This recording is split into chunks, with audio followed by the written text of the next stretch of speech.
So, to the audience's left, represents Shanghai Foreign Language School. They will be speaking second. They will be defending the pro. So they will be saying that the topic resolved, casino gambling should be legalized in mainland China, is true. They will be saying that casinos should be legalized in mainland China. The team to the audience's right, representing Wuxi No. 1 School, will be saying that casino gambling should not be legalized in mainland China.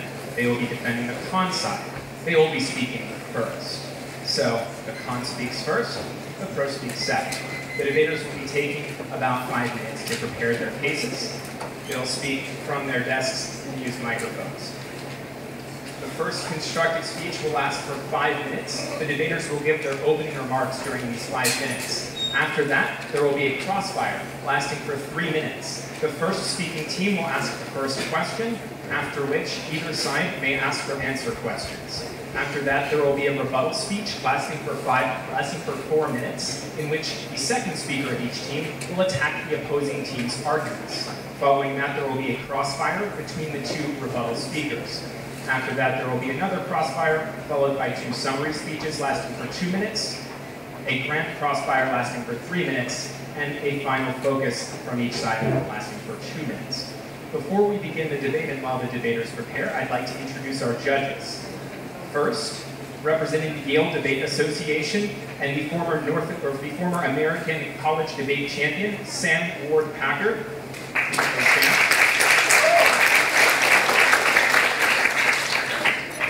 His associate or colleague from the Yale Debate Association, a former high school debater who's now a second-year debater at the Yale Debate Association, Shirley Huang.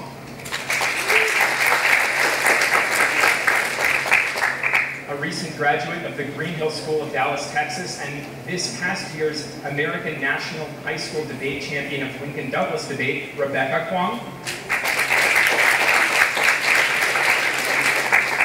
The current president of the Harvard College Mentors for Urban Debate, Michelle Choi. A member of Harvard College Mentors for Urban Debate and the reigning World Universities Debate Champion, Ben Strumkaiser.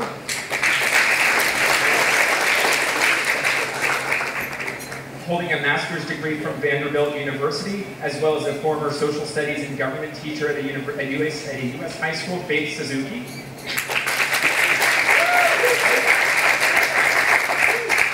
Our chair for the panel, Gavin Newton-Tanzer, the founder and chairman of the advisory board of the National High School Debate Association.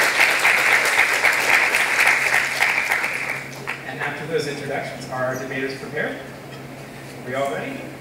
Great. So we'll now begin with the first speech, which is a constructed speech given by the con side, saying that casinos should not be legalized in mainland China. The first speaker of Wuxi No. 1 School. Whenever you're ready, you have 5 minutes. If all debaters can please stand up while you speak. The timer will buzz when you're out of time. After the timer buzzes, you may finish your sentence, after which please be seated and stop speaking. Thank you. Good afternoon, ladies and gentlemen. I'm from Wuxi No. 1 High School. Okay, I think I may start my constructed speech.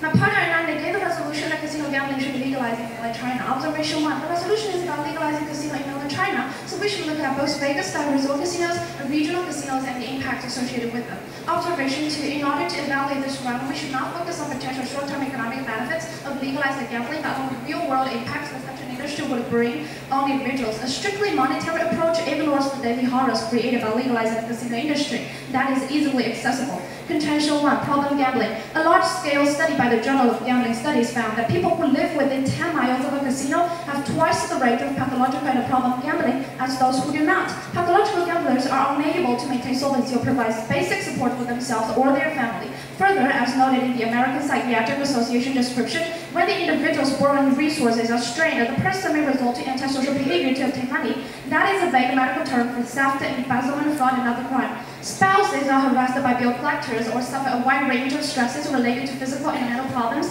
They attempt suicide at 3 times the rate of the general population. Women in such situations are at higher risk for domestic violence.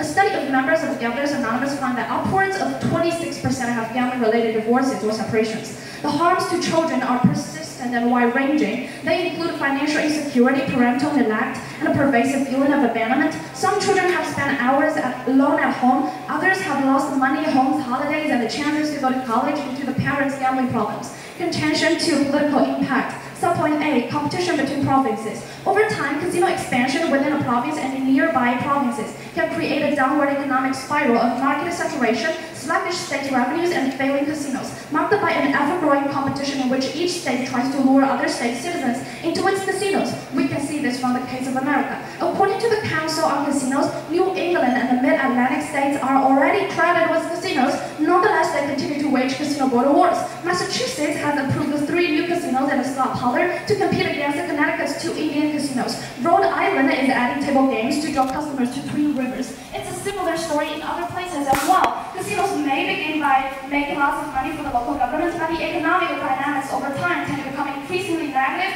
and zero-sum. As politicians try to solve the problem of stacking gambling revenues by sponsoring more gambling, and as every province tries harder and harder to poach gamblers from other states.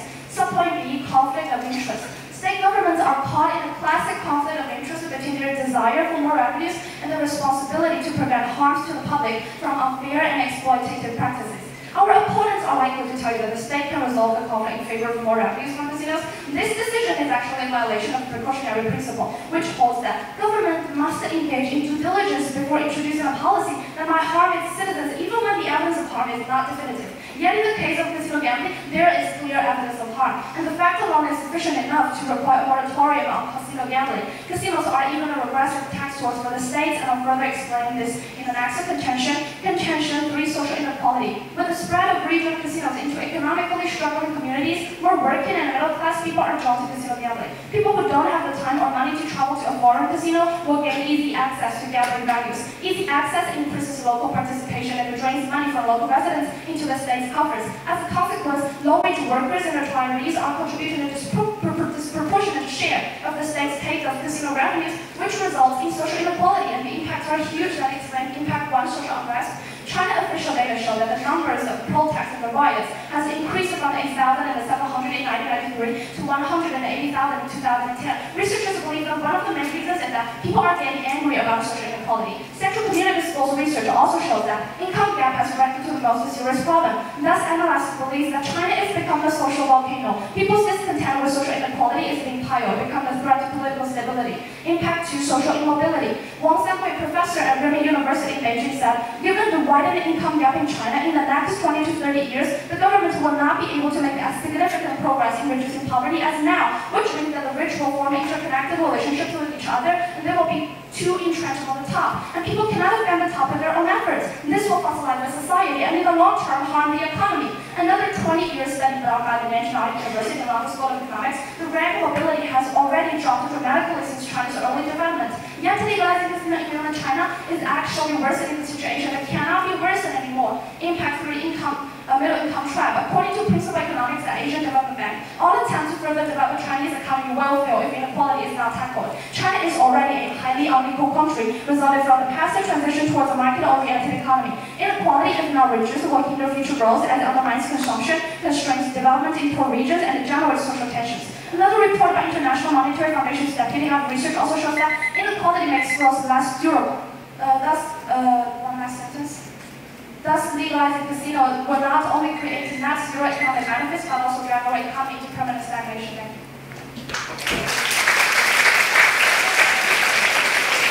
Thank you for that constructive speech. We'll now have the constructive speech given by the pro side representing Shanghai Foreign Language School. Madam Speaker, you have 5 minutes whenever you're ready. Thank you. So first of all, thank you for our opponent's constructive speech. And here I want to make my constructive speech as clear as possible so we can have a thorough discussion of our case. Good day, our dear judges, our fellow debaters, and all the audience. There's an old saying in China being, if you cannot sacrifice your child, you will not be able to catch a wolf. So when we want to make policies in China, ever since a very ancient time, we want to make the most benefit to the society, no matter what the short-term sacrifice might be. And thus, in our case, we want to consider the resolution in such a way that considers cost-benefit effect, and we want the policy to have economic and social benefit, as well as to improve political order in the nation. So we here firmly affirm that casino gambling should be legalized in China, according to the following reasons that we use to demonstrate our point.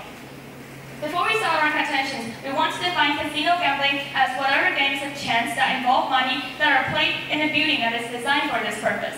And we also find a very important fact that once legalized, casino gambling will then be regulated by the government rather than be completely controlled by the mafia, which is unfortunately the status quo.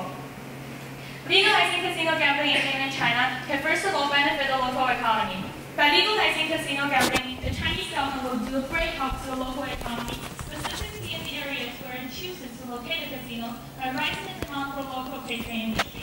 Thus boosting the spending there as well as creating hundreds of thousands of new jobs in the region, providing more opportunities for economic development in that region. Also, wealth gap will be narrowed if we legalize casino gambling. Let's first look at the current situation. 1 trillion GDP level is gambled away in the underground casino gambling industry. Poor people go to underground gambling places to gamble because of their love for gambling itself or because of their desire for money. When they lose money, all that wealth goes to the mafia and becomes completely their possession without even having to pay taxes. However, once legalized, the money that the poor might lose will be proportionally collected as taxes, which will be later distributed to them, again through a variety of means. Which is way better in the situation where the poor just lose everything away to the rich. In addition to that, when the industry is under regulation of the government, violence will be drastically reduced. A very vital point to explain this is that when regulated, the winner is not allowed to do whatever he wants if he cannot get his money back. Whereas when casino gambling is illegal, the games are played underground, and that the mafia might just well chop your hands off if you're in heavy debt because there's no close regulation on them. Last but not least, legalizing casino gambling can largely eliminate the phenomenon that some government officials use gambling to launder money, because at that point, casino gambling will be regulated and more closely looked at by the central government, which should take care of the issue of corruption. While making casino gambling legal, it is a lot easier for the government to trace the money if it wants to, just as the same case is now in Macau. Before, when the Chinese central government didn't step into Macau's gambling industry, a lot of the corrupted officials used that path to launder their money from investment and bribery. Well, now it is very easy for the central government to tell if an official is laundering money through Macau's gambling industry, with the Bo Xilai in 2012 being a very powerful example and case. According to all of the contentions in our framework, we proudly state that casino gambling should be legalized in mainland China. Thank you. Does either side require preparation time before crossfire? 30 seconds, please. Okay. We'll now have the crossfire given between the two first speakers from the pro and the con. Since the con spoke first, the con has the first question. Madam Speaker, whenever you're ready. As we all know, developed countries issue lotteries or set up casinos usually legislate first and then operate. But as is known to us all, lotteries were officially issued for more than 20 years, but there have never been any laws or regulations about this. So how can you be sure that the Chinese government can properly regulate such a huge industry like casino gambling industry? Okay, I understand your point. So the issue is like this. We now do not have regulations or laws on the lottery industry, then we have to improve it. And that makes the society improve. And when we legalize casino gambling, we look forward to the central government to have more regulation and laws. You look forward to the central government, but what I'm asking is, will it do if it does not do this? Is not a feasible plan, because we're discussing a policy legalizing it or not legalizing it. Yes, we are legalizing casino gambling in China. But without the government's properly regulation and legalizing it, are you sure you're not making more mess for China right now? Because without proper regulations. Can there be more clarification about why you say that lottery industry is not regulated by the government? And I do not really have to specifically explain. I'm given a fact showing that China cannot. That's not a fact. That's just a sentence. Can you please convince me that lottery industry is not regulated by the central government? The law prohibits children under age 18 from buying lotteries. But is it implemented? You go to a lottery store, you can buy this as well. Just like the alcohol, the law prohibits children under 18 from buying alcohol. But if you go to the supermarket, you do not need to show your ID. You can just grab any alcohol you want. What I'm saying is that you cannot prove that Chinese government can properly regulate such an industry like casino gambling. So your plan is not feasible. This is for just one of the reasons that I've mentioned. Okay, so let me ask you a question. Sure. Can you please clarify the point about why criminalizing casino gambling can improve the problem of social inequality? social inequality. I'm not saying it can prove, but I'm saying just if you legalize casino gambling in the industry, it worsens the situation. It cannot be worsened anymore because like I have mentioned in my framework, you do not only focus on resort casinos but also regional casinos as well. Regional casinos means you give more access to the residents. That therefore low-wage workers and retirees, they are contributing to these revenues. That's how it leads to inequality, and inequality is a very serious problem in China because that's such a long logic, and I don't see any direct relationship between social inequality and people having tax revenue to the government.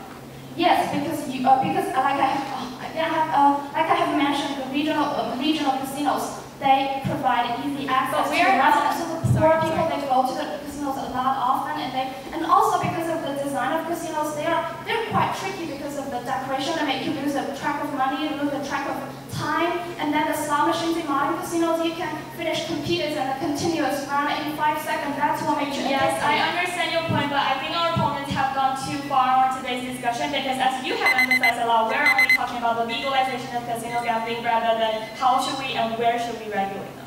Thank you. Thank you.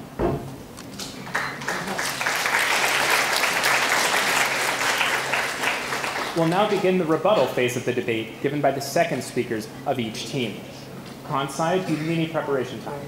I'll be able to manage the large teams as fast as a casino gaming industry. And also, actually, in Hainan, like in the past, there was a casino. Actually, it fails because of the severe corruption problem. That shows that our government isn't actually capable of managing the casinos because there has been the case in Hainan where they have a casino like you can use money you won in the casino to buy luxuries in the casino. Actually, it failed over time because severe corruption problem is finding that casino. That really shows that our government doesn't really have the ability to regulate such a vast industry. That's why we're not going to legalize casinos now. And going to their contention, first they talk about it actually can boost spending and local economy, but actually that's wrong for several reasons.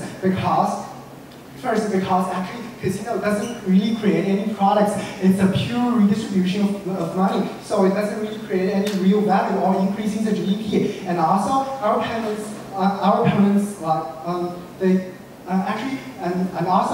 because casinos have such a cannibalism effect to the surrounding business, they actually increase the number of compulsive gambling within 50 miles. And also a study by the Baylor University economists showed that gambling creates $3 in social costs for every $1 it generates. So that means that our opponents only tell you that how much money can be generated, but they fail to tell you how much social costs are generated by every dollar. Every dollar it generates, $3 social cost, $3 are lost. And also, it actually fails to achieve the job growth. According to research in the riverboat casinos, actually every one job created is actually associated with 1 to 2 job losses, which shows that casinos actually will decrease the employment rate in the region, which will result in more job losses. And also, according to the Council on Casinos, the job provided by casinos are actually very unhealthy because casinos often offer 24/7 because of the shift of work. Workers are more likely to have health problems, and also they're more likely to be addicted gamblers. They also talk about the underground casinos, but actually, by legalizing casinos, you're not going to make the underground casinos better because the underground casinos are generally much more competitive because they can provide a range of illegal services such as drug, prostitution, and other services to attract people to still stay in the illegal casinos. That's why people won't go to the legalized casinos. And also, as mentioned in the Hainan case, corruption is actually not made any better in the if we legalize casinos. And also, casino is actually a natural target for crimes because a casino has a large money flow and it's really hard to trace where does money go. So by legalizing casino, you're actually providing a much easier way for the corrupt officials to be corrupted in China. And also during the licensing decisions, some companies just want to get the license as quick as possible. So they might bribe the government officials to get the license. It happened even in America, such a country with low corruption rate. And also our opponents are talking about our contention. We argue do some extension. Our contention to talk about like we are trying to resolve the inequality problem. And actually, China is undertaking a massive economic reform project that will ensure long-term growth, shifting to a service focus in domestic consumption, bringing local government data, liberalizing key markets, shifting interest rate ceilings, trying property tax increases, and for state-owned enterprises, allowing greater competition between firms. By legalizing casinos, you're actually making the effort of statutory reform useless because you're actually widening the gap between rich and poor. You actually drag the consumption level down, which will make the reform project fail, and that's not what we want to see. Thank you. Thank you for that rebuttal speech. We'll now begin the pro rebuttal given by the second speaker of the pro team from Shanghai Foreign Language School. Mr. Speaker, you have 4 minutes whenever you're ready. Thank you, George.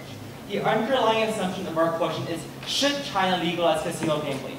By should, it means that yes, we acknowledge status quo, but we are also about to change the status quo. We need to approach the problem in a longer perspective. In terms of whether we should not just obsess about the current flaws in our political system that is the status quo. We should have a larger perspective and overlook some of the problems that we've been talking about. For starters, we can talk about the implementation of laws, the enforcement of laws. Yes, we do acknowledge that sometimes here in China, some laws are not strictly enforced. However, this is a situation that should be changed.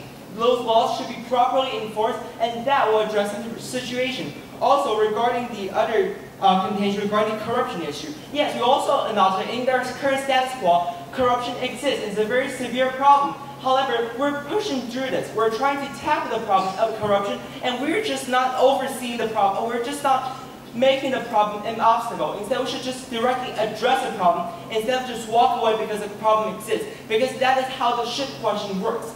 Another contention is that the conflict of interest. We'd like to point out that China and the US have a different political system. In the United States, the governor are not organized the same way as Chinese do. So also we can address this problem with proper regulation. We can prohibit the local government from overly intervening in local businesses, and therefore will properly address the problem that you propose.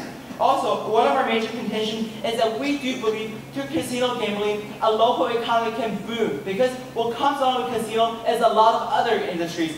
Tourism, hospitality industries, and other industries can also be boomed because one casino needs a better background, better infrastructure, because those casino investigators need a better background for their casinos, and that will boom local economy just as the opposition has admitted. Also, we would like to address the gap between the rich and the poor, because we believe that through levying taxes from trades inside the casinos, government can get extra revenues, and these revenues can be used a lot of places. Infrastructure, education, and health problems, and substantially improve social welfare, which will help the poor instead of just enlarging the current gap between the rich and the poor.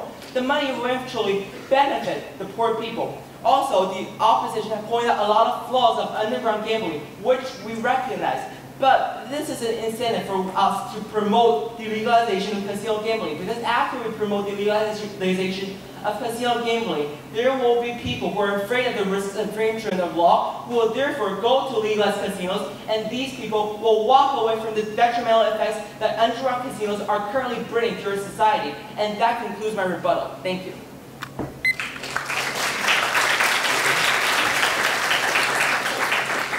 Does either team need preparation before crossfire? Yeah, I'm fine. Thank you. Okay, we'll now have crossfire between the two rebuttal speakers, lasting for 3 minutes. Con side, since you spoke first, you have the first question. Okay, if in the status quo we cannot successfully regulate casino industry, why should we legalize it now? The question is whether we should, not whether we should regulate it now. Please be very clear about the debate topic. I think I'm clear enough to, because in the status quo that we don't have the proper regulation, we don't have the ability to manage such a vast industry, and all the cases you use are actually small countries which are easy to regulate, but actually in China we are a vast country, and we're doing this transition period that nothing should intervene the Chinese reform, but by building casino industry, we're actually intervening our reform that actually hinder future growth. Sir, are you saying that when we see corruption, when we see not enforcement of law, we should just walk away the problem instead of just tackling the problem? You're saying that we should give it up on the reform just because there's a current flaw and we just walk away and let problems go? Is that a walk-away attitude? As I already mentioned, corruption is so associated with with casinos. And actually, by legalizing casino, you're not going to make corruption any better because you're not dealing with the root problem of corruption. Root problem of corruption in China is actually the law enforcement. That's why we need more comprehensive laws instead of a casino gaming industry, which will actually increase the corruption in China. That's why we're not going to legalize gambling in China. Why do you think that without with proper regulation, corruption will enhance? The thing is, our government isn't capable of proper regulation now in the I'm sorry, that is just fallacious. We all see the progress we've been made over the year. And are you saying that our government is incompetent about combating corruption? That is just fallacious and preposterous. I'm just saying it's not the right time. Our government, yes, it's currently not capable of combating corruption. And also I showed you with the economic reform list, which show that it actually will hinder the reform, which we doesn't want to see because the reform is actually going to bring China out of the middle income trap and promote a better and more sustainable economy. We're not going to do anything that will hinder the implementation of the reform by Mr. President. Why do you make this statement? What is the evidence that is based? Is that just your pure imagination, or just? I told you the evidence in my rebuttal speech. It's actually the reform list discussed during the official meetings, and also, like as I told you in my contention 3, it's actually going to more exposure equals more addiction, and more people will go to casinos and they lose money, which will drag the consumption level down and resulting permanent stagnation of our economy because it will make our economy into the middle income trap. It also creates social chaos. Thank you. The addiction is a very good point, which we believe that it's one of the incentives for legalizing casino gambling. Because in those legalized casinos, there are people, there are specialists who help. Instead, concurrently system, where we legalize casino gambling, those underground gamblings are just reckless. They don't have any regulation. And this is called addiction.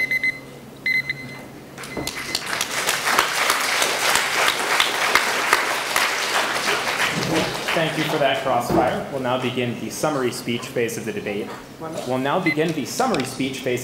Beginning with the con speaker, the first speaker from the con team. The summary speech lasts for 2 minutes. Madam Speaker, whenever you're ready. Okay. I'll start my summary by using the process framework. They say what should be discussed, what we should and what we should not do. But we have already proven and they have recognized that regulation is not going to work. So should we do something that we know if it's going to fail, it's going to fail? No. So their framework, their framework does not work. Now let's talk about benefits. They say casino gambling brings a lot of benefits, but we have already proven that there are no benefits. The first is jobs. Every one job you give the vicinity loses even more jobs. And then they say they boosted the local economy, boost the economy, but no, it actually impedes our economic reform plan. And then they say that it brings a lot of revenue taxes. But let me remind you that 55 to 60% of the revenues come from pathological gamblers, and also there is this huge problem like money laundering and etc. and skimming, and also skimming is popular even in the example they have proposed like a Macau. And then the second is that every $1 we make in casino gambling, we lose $3. So when we do this benefit and cost analysis, we are actually losing money instead of making money. Okay, now let's back to the problem. Is corruption? It is also a huge. It is also one of the impacts of our side, and that is problem gambling in our contention 1, which they have never touched upon. This is not extreme cases. 15% to 20% of the pathological gamblers are pathological gamblers, and they do not only do harm on themselves, they hurt their spouses and family. These impacts are huge. And now let's come to our contention 3, which is the most important of our speech, which is invoking inequality. Because according to our framework, we should not only focus on resort casinos, which also concur with the pro side's opinion that they can bring tourism, but they are just a small part of this. The most casinos are going to be regional casinos, so we need to consider the negative impacts, which are inequality. As more poor people get poorer and poorer, there will be more social unrest and discontent about the inequality in China. Also, if we do not tackle this problem now, it will be even harder to solve in the future. Okay. We'll now have the summary speech given by the pro side. Madam Speaker, you have 2 minutes whenever you're ready. Thank you. So actually, in our constructive speech, we have both promoted the framework of cost-benefit analysis, which I cannot understand why our opponents are constantly distinguishing between our frameworks. And to start my summary speech, our opponents confusingly have an attitude of overthrowing our central government, because what they're talking about is that, yes, our Chinese government now has problems, and we do realize that. But what they are admitting is that they say we do not have to develop any industry because there's a problem. But that's not the attitude we want for a developing country. We want to solve problems, and we want to expand industries. We do not want to stop developing just because there might be problems happening in the society. And also, our opponents have not effectively responded to our point of local industry improvement, because all they say is that there is no real value produced, but they have not responded to our point that legalizing casino gambling can improve local catering industry, which is a very powerful argument that we have, and we look forward to further response. And also, to clarify the point that we say that legalization of casino gambling can, to some extent, solve the problem of underground casino gambling. To clarify that, it's because, think about this, if poor people want to go to casino gambling, they cannot afford the plane ticket to Macau or to Las Vegas. All they can do is to walk down a few blocks, find an underground casino, and gamble there. And there they have no protection, no regulation, and also, some people that now gamble in underground casino gambling will go to legal casinos because they are afraid of the enforcement of law, and that just hampers the underground casino gambling industry. And also, about the point of pathological gamblers, and that's exactly why we want to legalize casino gambling, because only by legalizing casino gambling and regulating casino gambling can we decrease the addiction rate. Nowadays, we have underground casino gambling, and the casino owners only care about their revenue, and they will have every means to get money from the people's pocket. But if we can regulate it, we can have regulations so that the addiction rate can decrease, which will make it a less problem nowadays. Thank you.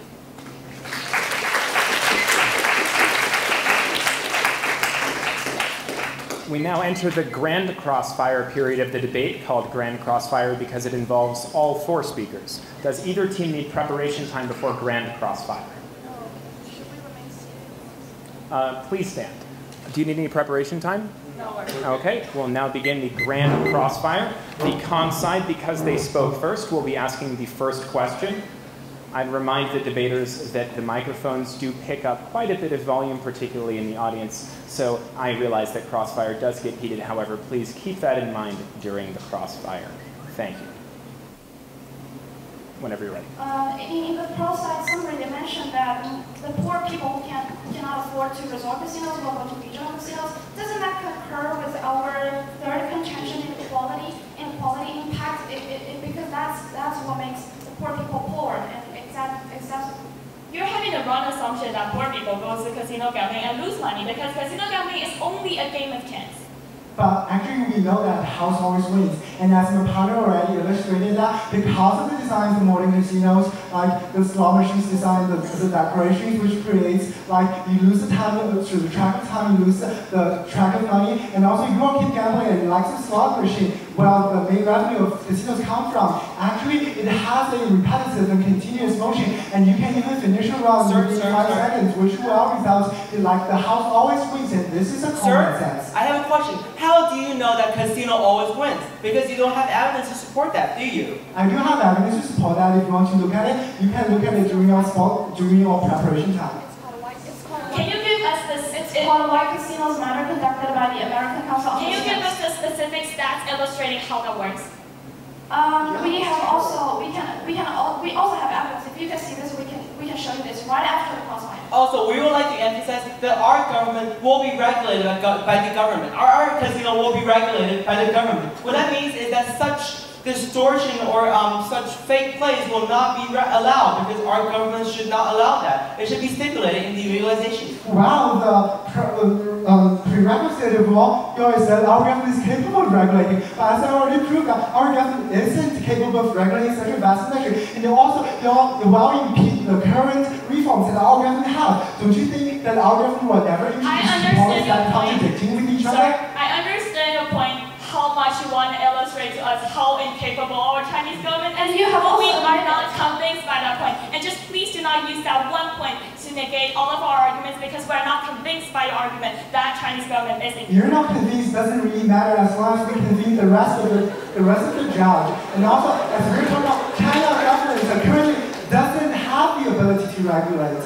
And we use the cases. Maybe in the future we will be able to develop, maybe, but now, definitely not, because we are impede with the current reforms we have, and also will create social chaos and tensions, a lot of drawbacks, like bad effects. We don't want that in our society. Sir, thank you for your optimism for the future. However, what we see here is a very negative attitude because you just don't walk away from problems. You just let problems go. When you see a problem, you just said that the problem exists, and we just walk away from issues. That's just ridiculous. As I already said, you're not solving the root of the problem. By legalizing casino, you're not going to make corruption disappear. Right? The only way to make corruption and eliminate corruption is actually by having a comprehensive law and great. Sir, do you know a word called multitask? Why can't we just do these things simultaneously? Why are you just being so like, when we legalize casino, we cannot combat corruption? This is a logical flaw that you have. That is time. Thank you. That's time. We'll now begin the final focus given by the con side. Mr. Speaker, you have 2 minutes whenever you're ready. I'll begin with addressing the framework. As our critics never touch upon our framework about, like, we should not only look at resort-style casinos, we should also look at the regional casinos. And because of our critics only look at the resort-style casinos, so their so-called benefits only apply to a small amount of casinos.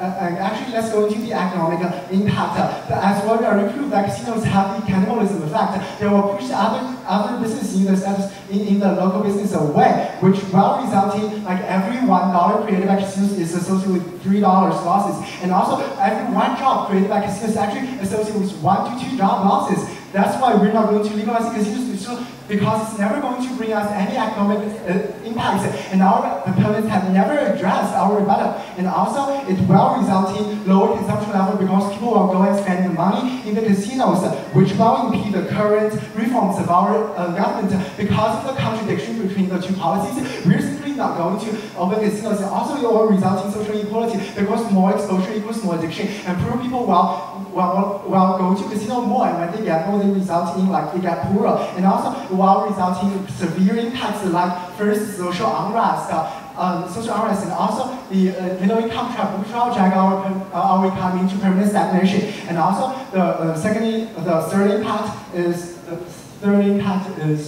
the social immobility, which means that the poor people will never get a chance to climb the social ladder. They will be left at the bottom forever. And also, the prerequisite of our opponent's case is that we will have proper regulation, as we already provided that, proved that our government is incapable of providing proper regulation. And also because gambling is naturally associated with casinos, as I use as the case of Hainan. We used to try, but actually failed because of corruption. So we're not going to legalize casinos because it's a natural target. And the fundamental root problem of corruption is cannot be solved by legalizing casino. Can only be solved by providing comprehensive laws. So we urge a battle for the concept. Thank you.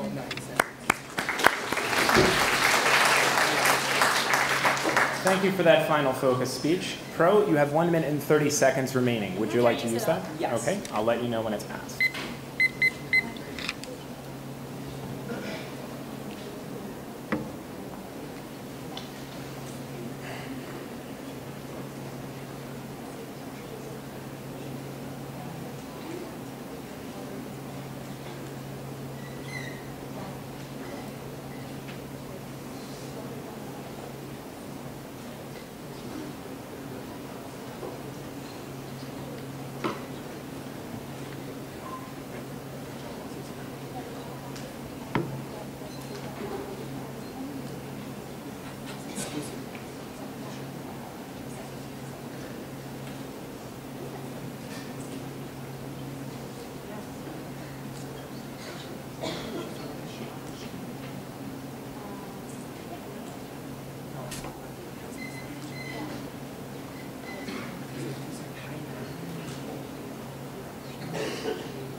That's 1 minute and 30 seconds.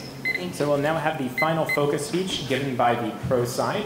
Mr. Speaker, you have 2 minutes whenever you're ready. Thank you, George. We would like to point out that according to our past opponents, they're extremely pessimistic about the current status quo. Yes, so Hainan fails. However, it's just one single failed attempt. We don't need to chicken out from one failed attempt. We should just try on and strive on. Also, our topic is whether we should legalize casino gambling in mainland China. And that means that we should see it in a longer perspective, which our opponents fail to acknowledge. Yes, we do acknowledge that enforcement and corruption are issues, but however, they should be properly addressed, and that can go simultaneously with the legalization of casino gambling. Also, they've been talking about the poor and the rich, which we successfully responded. However, other grooming industries such as catering, hospitality industries, they are not taking that into account. So their perspective is very limited, not holistic, and therefore does not stand. Also, some of our construction speeches are not being properly responded. For starters, we do believe that casino gambling can, through legalization, have a deterrence and suppression effect on underworld casino gambling. However, they fail to respond to that. Also, we do believe that through casino gambling, we can... Give them a round of applause.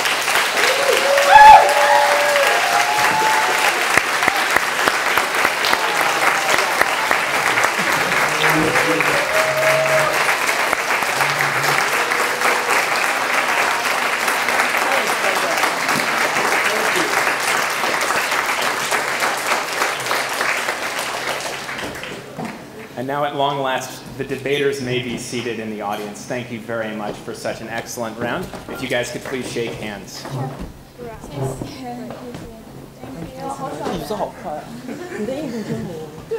Have a seat, guys.